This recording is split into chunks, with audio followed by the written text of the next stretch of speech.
지금까지 세상을 움직이는 정리를 설명드렸습니다. 이제는 모든 모형은 틀렸지만 그 중에도 유용한 모형은 있다를 설명하겠습니다. 의사가 독감을 진단하기 위해 구해야 되는 확률은 요것입니다. 여러 가지 현상이 있는데 독감이 원인일 가능성, 여러 가지 현상이 있는데 독감이 원인일 가능성을 찾아야 되죠. 그런데 현실적으로는 이걸 찾기 위해서는 위에 구하고자 하는 사후 확률, 이게 사후 확률인데 다음 조건부 확률에 비례한다고 합니다. 볼까요? 즉 조건부 확률은 뭐냐면 독감이 일어났을 때 발열이 일어나거나 기침이 일어나거나 인후염이 일어나거나 두통이 일어나거나 오한이 일어나는 거에 비례합니다. 요 녀석은 모르는 거고요. 사후 확률은 모르는 것이고 요 녀석은 아는 것입니다. 안다라는 것입니다. 이 조건부 확률을 밑에 있는 조건부 확률을 도대체 어떻게 구할 것인가가 베이스 정리의 문제 중에 하나고요. 자, 조합 확산이라고 하는 숙적인데 도대체 조합 확산이 뭐야? 라고 그러면 한번 예를 들어 보겠습니다. 각 증상, 여기 발열, 기침, 인후염, 블라블라가 있거나 없거나가 되죠. 그래서 만약에 2개의 증상이 있으면 있거나 없거나 있거나 없거나 해서 4개의 조합이 되고요. 만약에 3개의 증상이 있으면 있거나 없거나 있거나 없거나 있거나 하고 해서 2의 3승, 즉 8의 조합이 됩니다. 그래서 만약에 2의 10승이면 벌써 제가 수학을 잊어버렸는데 1000개 조금 넘어가죠.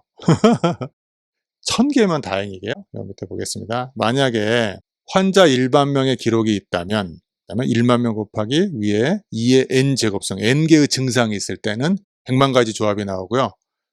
와우.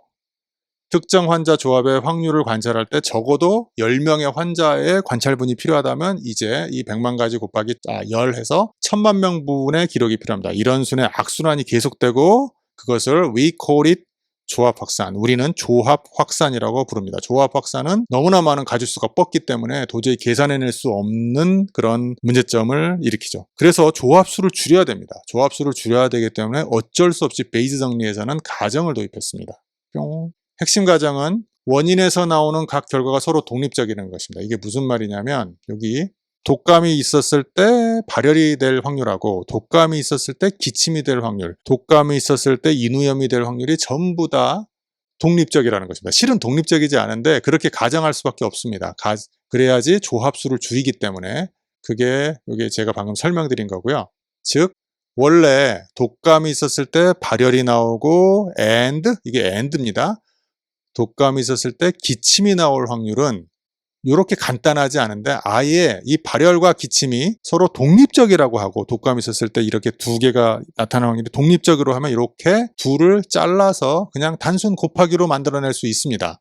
자, 이것은 타협안인데 베이스 정리가 처음 생겼을 때부터 이렇게 했습니다. 당시에는 지금보다 컴퓨팅 능력이 훨씬 더 없었잖아요. 자, 장점은 이제 증상의 수가 기하급수적으로 늘어나지 않습니다. 곱하기로 그냥 해결해버리면 되기 때문에. 그런데 현실은 어떠냐? 사실 발열과 기침은 서로 어떤 병에 걸렸을지라도 서로 관련이 있을 가능성이 무척 높죠. 상관관계가 엄청 높습니다. 하지만 우리는 타협안으로서 가정을 도입합니다. 안 그러면 계산이 안 되니까. 위 독립가정의 true meaning, 진정한 미닝은 뭐냐면 당신에게 열이 있는지 없는지를 아는 것은 당신이 기침을 하는지 안 하는지에 대해서 추가 정보를 주지 않는다고 가정을 하는 것입니다. 실은 추가 정보를 주는데 계속 제가 강조하고 있습니다. 어쩔 수 없습니다. 계산을 하기 위해서는 이럴 수도 있고요. 그래서 방금까지 의사가 독감을 진단하기 위해 구해야 되는 확률에 대해서 말씀드렸고요.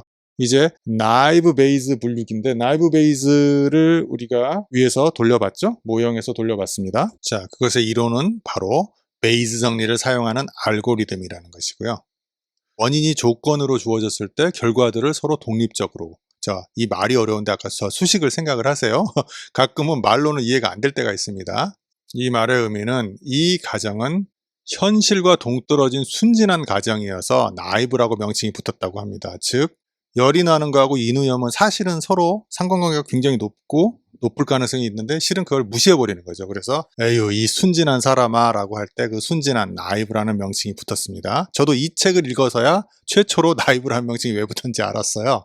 그냥 그전에는 머신러닝 모델을 막 썼습니다. 하지만 머신러닝은 실제가 아닌 가정을 하고서도 무사히 일을 잘 해내는 기술입니다. 왜냐고요? 왜냐하면 예측의 비현실적인 제약을 불문하고 예측의 아무튼 비현실적이라도 제약을 걸면 과적합을 방지할 수 있기 때문입니다.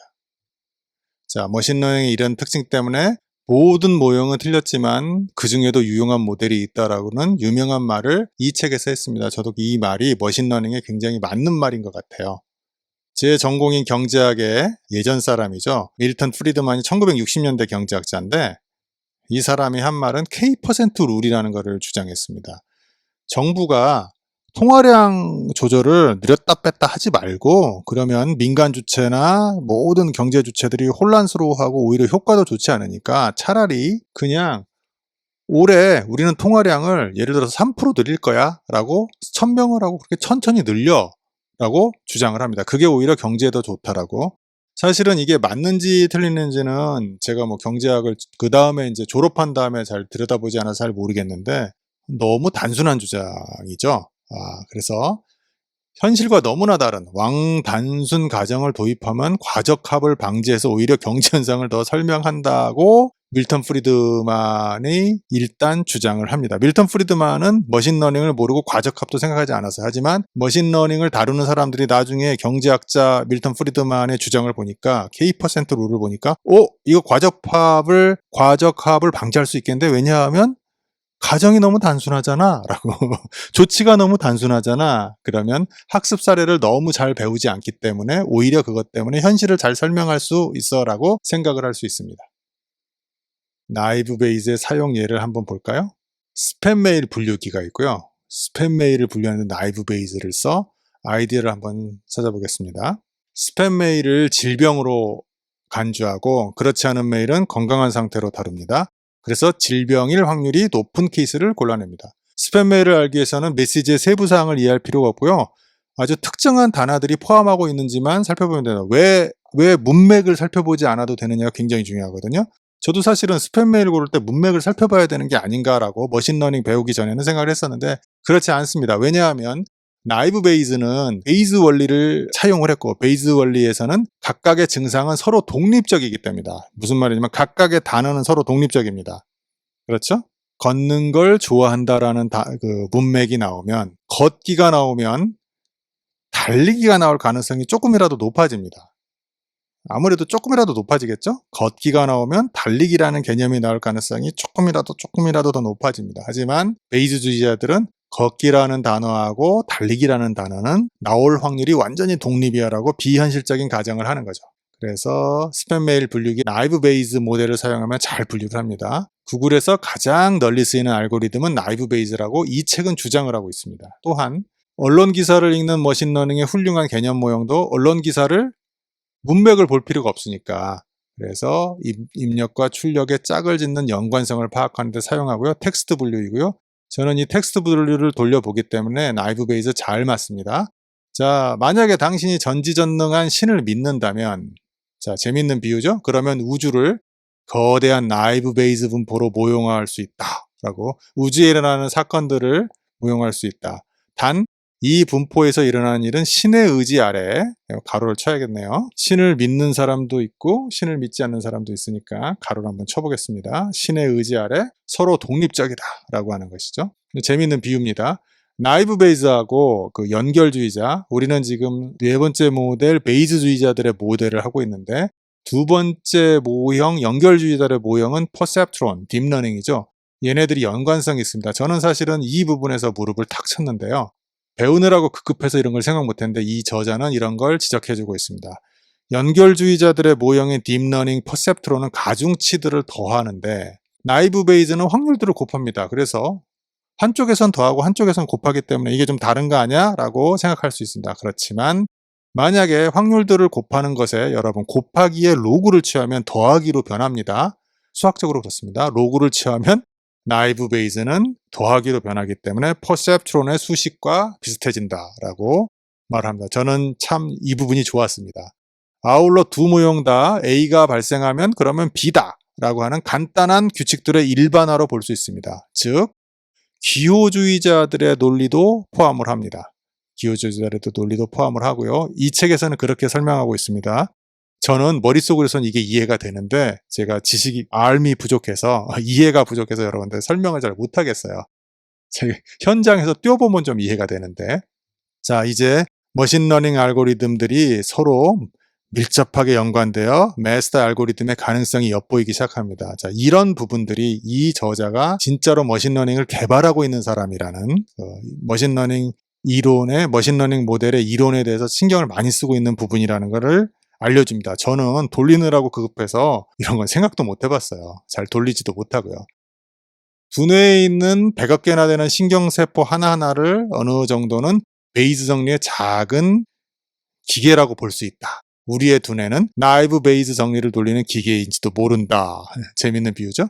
제펄디, 장학퀴즈 같은 퀴즈 프로그램은 확실히 나이브 베이즈 정리로 돌리니까요. 우리 모델도 두뇌도 돌리니까요. 자, 여기까지 베이즈주의자들의 머신러닝, 베이즈주의자 6장에 겨우 첫 번째와 두 번째 꼭지를 했습니다. 나머지는 앞으로 좀 많이 남아 있습니다. 베이즈 정리가 좀 길고 어렵습니다. 하지만 이 책에서 가장 중요한 장이기 때문에 잘 따라와 주시고, 다른 책에서는 사실은 이 베이즈 모델에 대해서 이렇게까지 자세히 설명하지 않아요. 저는 그래서 이 책의 가장 큰 기여점은 베이즈주의자들의 모델에 대해서 이론적으로 자세하게 설명했다고 생각합니다.